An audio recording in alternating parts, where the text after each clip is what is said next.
নমস্কার সবাইকে, কবিতার রান্নাঘরে। আজকে আমি আপনাদের করে দেখাবো চিচিঙ্গের তরকারি। এই রকম চিচিঙ্গের তরকারি ভাত রুটি দুটোর সাথেই খুব ভাল লাগে খেতে। চলুন তাহলে দেখে নিন রেসিপিটি। প্রথমে আমি এখানে চিচিঙ্গে ধুয়ে সরু সরু করে কেটে নিয়েছি। এরপর গরম তেলের ভেতরে চিচিঙ্গেগুলো দিয়ে আমি একটু ভেজে নেব। এটা 5 থেকে 6 মিনিটের মতন হাই ফ্লেমে ভেজে নেবেন। চিচিঙ্গে ভাজার সময় লবণ ব্যবহার করবেন না, তাহলে জল ছাড়বে। চিচিঙ্গেগুলো ভাজা হয়ে গেছে, এরপর আমি নামিয়ে দিচ্ছি। আপনারা ঠিক এরকম ভাবেই ভাজবেন।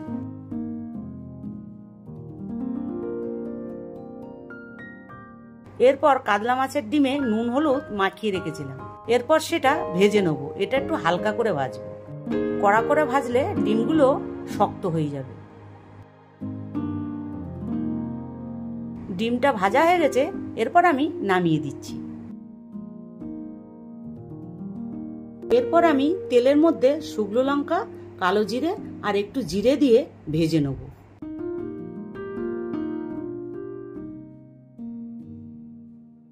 এটা ভাজা হয়ে গেছে, এরপর আমি একটা পেঁয়াজ কেটে রেখেছিলাম, সেটা দিয়েও একটু ভেজে নেব।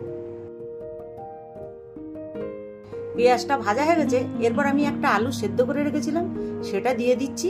আর কয়েকটা কাঁচা লঙ্কা কেটে রেখেছিলাম, সেটাও দিয়ে দিচ্ছি। দিয়ে লবণ আর হলুদ দিয়ে এটা একটু ভেজে নেব।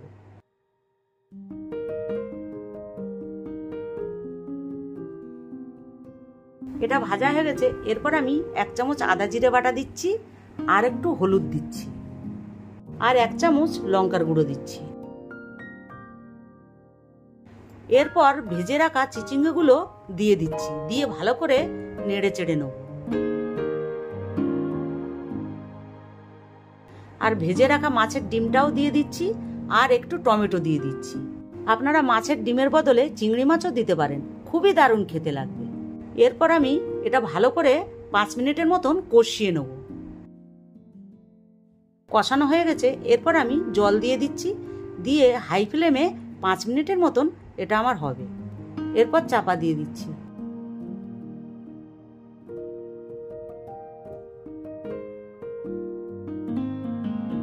পাঁচ মিনিট হয়ে গেছে, রেসিপিটি কমপ্লিট হয়ে গেছে। এরপর 1 চামচ চিনি দিয়ে ভালো করে নেড়ে চেড়ে নামিয়ে দেবো।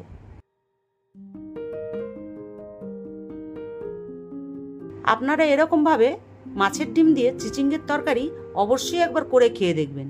ভালো লাগলে লাইক, শেয়ার, কমেন্ট করবেন এবং নতুন নতুন রেসিপি দেখতে পাওয়ার জন্য আমার চ্যানেলটিকে অবশ্যই সাবস্ক্রাইব করবেন।